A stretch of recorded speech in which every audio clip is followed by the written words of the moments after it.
வந்து என்ன பார்க்குறோம், விசிசிபி பார்க்க போகிறோம். விசிசிபியோட ரோல் என்ன அப்படின்னு கேட்டால், ப்ராசஸர், ஜிஎம்சிஹெச், பிசிஹெச் மூணுத்தையும் இன்டெகிரேட் பண்ணியிருக்கோம். இந்த சிப்செட் ஐசியில் எஸ்ஓசின்னு சொல்லுவாங்க, சிஸ்டம் ஆன் சிப்புன்னு இருக்குது. பட் அப்படி இருந்தாலும் இதோடைய ஹோஸ்ட் கண்ட்ரோலர் வோல்டேஜ்னு சொல்லுவாங்க. இது மூணும் ஒருங்கிணைஞ்சு ஒர்க் ஆனால் தான் டேட்டா ட்ரான்ஸ்ஃபர்லாம் நடக்கும். சரியா? ரைட்டு. இது வந்து நம்ம இந்த PU 601 இல்லையா? சரி, ரைட்டு. இந்த ஐசியை நம்ம செக் பண்ண போகிறோம். ஃபஸ்ட் இன்புட் வோல்டேஜ் பாரு, காயில் வை எவ்வளோ வருது? Okay, 19 point something. Okay, LTO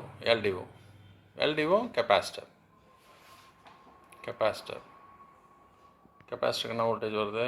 3.3. Okay, LDO okay, அதுலேயே off of the IC okay.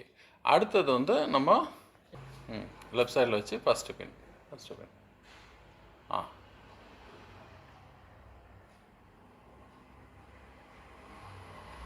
3.3 எடுத்துருங்க, கை எடுத்துருங்க.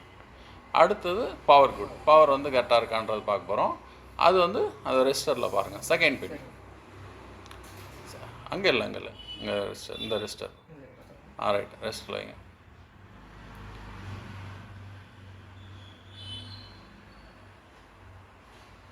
ரெஜிஸ்டரில் இன்னும் ஒரு 3.3 வருதா? சரி, ரைட்டு.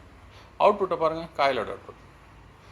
தள்ளுங்க போட்டு தள்ளுங்க, காயில் அவுட்புட்டில் அந்த கேப் ரெஜிஸ்டரில் கேப்பில் பாருங்கள், அந்த இதில் அதில் ஜம்பர்லேயே பாருங்கள், கேப் ஜம்பரில் பாருங்கள் எவ்வளோ வருது. நிறுத்துங்க. அவுட்புட்டு 1.05 வரணும். நிறுத்துங்க, நல்லா ஸ்ட்ராங்காக நிறுத்துனீங்கன்னா வரும். சரியா? 1.0. ஓகேவா?